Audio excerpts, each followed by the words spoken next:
सीताफल मंडी नाम के गांव में 4 दोस्त थे। उनके नाम थे लड्डू, छोटू, बन्नू और मन्नू। लड्डू एक ठेले में कई किस्म के फल बेचता था।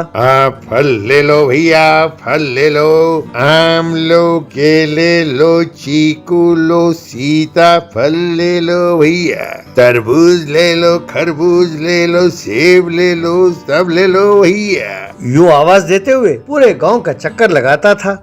छोटू एक सोने के दुकान में काम करता था। वहाँ वो कई किस्म के सोने के गहने बनाता था। बन्नू का फैंसी शॉप था। वहाँ वो कई किस्म के फैंसी आइटम्स बेचता था। उसके बनाए हुए खास फ्लावर बुके बहुत मशहूर थे। लोग उससे वो बनवाकर खरीदा करते थे। और मन्नू का एक ढाबा था। वहाँ वो चिकन और मटन बिरयानी बनाकर बेचता था।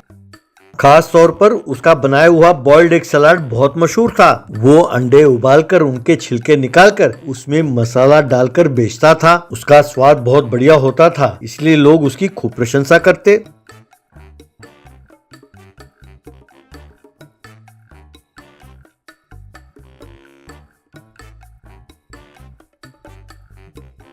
एक दिन वे चारों दोस्त मिलकर बातें कर रहे थे। तभी ऑटो में एक आदमी ऐलान कर रहा था, सुनो सुनो सुनो, मिर्जापुर के जमींदार की इकलौती बेटी त्रिशा अपने लिए वर ढूंढते हुए देश भर का चक्कर लगा रही हैं। एक सुंदर वर की तलाश में वो घूम रही हैं। वर का सुंदर होना जरूरी नहीं है, पर बढ़िया सा इनाम देकर जो उनका दिल जीत लेगा वो उसी से शादी करेंगी। पर यदि उन्हें वो इनाम पसंद नहीं आया तो उसे सजा देंगी और उस व्यक्ति को देखकर वो सजा देंगी। अगर आप इसके लिए तैयार हैं तभी वो इनाम लेकर जाएं। इसलिए जो उनके पसंद का इनाम लेकर जाएगा वही उनका दूल्हा बनेगा। तो आओ भाई आओ, इस अच्छे मौके का फायदा उठाओ। मिर्जापुर जमींदार का दामाद बनो, त्रिशा जी का दूल्हा बनो। यूं आवाज दे रहा था। ये सुनकर उन चारों के मन में इच्छा जगी। लड्डू अपने मन में, अरे वाह, ऐसा मौका और फिर कभी नहीं मिलेगा। किसी तरह मुझे त्रिशा का मन जीतना होगा, उसे अपना पत्नी बनाना होगा, यूं सोच रहा था। छोटू अपने मन में, मिर्जापुर जमींदार के घर का दामाद, भाई वो जगह तो बहुत सुंदर है, मुझे किसी तरह उनका दामाद बनना होगा। यूं सोचा। बन्नू, मैं त्रिशा को अपनी पत्नी बनाऊंगा तो कितना अच्छा होगा ना। अपने इनाम से मैं उसका मन जीतूंगा। मन्नू, मैं किसी तरह त्रिशा का मन जीत लूंगा, तब ये साले मुझे देखकर जलेंगे। इस तरह छोटू अपनी दुकान में बैठ के त्रिशा का मन जीतने के लिए एक सुंदर सा हार बनाना होगा और उस हार को ले जाकर मैं उसे इनाम के तौर पर दूंगा, तब वो जरूर मेरी होगी। यूं सोचकर उसने एक सुंदर सा हार बनाया। बन्नू, मेरे बनाए हुए गुलदस्ते गांव में बहुत मशहूर हैं, लोगों को बहुत पसंद आता है, तो त्रिशा को क्यों नहीं पसंद आएगा। मैं उसे भी एक अच्छा सा गुलदस्ता दूंगा। यूं उसने एक सुंदर और बहुत बड़ा गुलदस्ता बनाया। मन्नू अपने ढाबे में बैठकर, भाई मेरे बॉइल्ड एग सलाद खाने के लिए लोग दूर दूर से आते हैं, तो त्रिशा को भी ये जरूर पसंद आएगा, तब वो मेरी पत्नी बन जाएगी। एक नहीं 100 अंडे लेके जाऊंगा। यूं सोचकर उसने 100 उबले हुए अंडे एक टोकरी में डाला और उसे ले गया।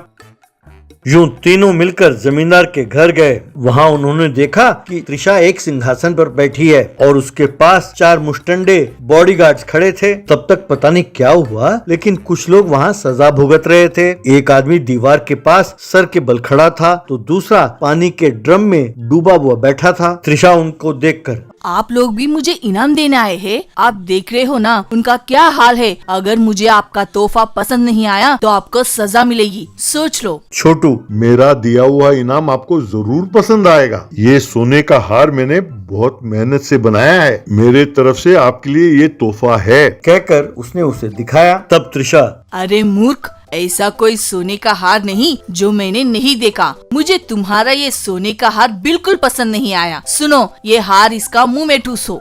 बस उन 4 मुस्टंडों ने मिलकर जबरदस्ती इसके मुंह में वो सोने का हार ठूसने लगे। वो बेचारा अपने पेट को पकड़कर बाप रे कहकर चिल्लाने लगा। मन्नू, अच्छा हुआ इसे। त्रिशा जी, मेरा बनाया हुआ फूलों का गुलदस्ता सारे गांव में बहुत मशहूर है, इसीलिए मैंने खास आपके लिए एक सुंदर सा गुलदस्ता गुलदस्ता बनाया है। कहकर उसे दिखाया। तब त्रिशा, अरे मूर्ख, मुझे फूलों से खींच है और तुम मुझे एक पूरा गुलदस्ता दिखा रहे हो। सुनो, इसके मुंह में वो गुलदस्ता ठूसो। बस उन चारों बॉडीगार्ड्स ने उसके मुंह में वो फूलों का गुलदस्ता ठूसा। वो भी बेचारा अपने पेट को पकड़कर तड़पता रहा। फिर मनु, त्रिशा जी, मैं एक ढाबा चलाता हूँ, वहाँ मेरा बनाया हुआ एक सलाद बहुत मशहूर है, लोग बहुत पसंद करके खाते हैं, इसीलिए इनाम के तौर पर आपके लिए एक नहीं 100 अंडे उबाल कर लाया हूँ, कृपया स्वीकार करें, मुझे यकीन है कि ये आपको जरूर पसंद आएगा। तब त्रिशा, अरे मूर्ख नालायक, मैं एकदम शुद्ध शाकाहारी हूँ और तुम मुझे अंडा खाने को कहते हो। सुनो, इसके मुंह में वो 100 अंडे ठूसो। बस उन चारों ने मिलकर इसके मुंह में 100 अंडे ठूसे। वो चारों अपने अपने पेट पकड़कर हाय रे, बाप रे, माँ, हाय कहकर गिड़गिड़ा रहे थे। फिर अचानक चारों हंसने लगे। हाय हाय। ये देखकर त्रिशा के समझ में कुछ नहीं आया। अरे मूर्खो, तुम तीनों हंस क्यों रहे हो? बात क्या है? यूं कहा गुस्से में। तब मनु, अरे त्रिशा जी, हमारा दोस्त लड्डू है, हम ये सोच के हंस रहे हैं कि वो पता नहीं क्या ले आएगा। तब बन्नू, उसके लाने के बाद उसका क्या हाल होगा ये सोचकर हंसी आ रही है। बाप रे, हमारी हंसी नहीं रुक रही। बाप रे, मैं समझ गया कि वो क्या लाएगा, और अगर उसके मुंह में वो ठूसा तो बस। यूं वे हंस रहे थे कि तभी लड्डू 2 बड़े बड़े तरबूज लेकर वहां आया। उसके समझ में नहीं आया कि ये तीनों हंस किस ले रहे हैं और उन्हें देखता रहा।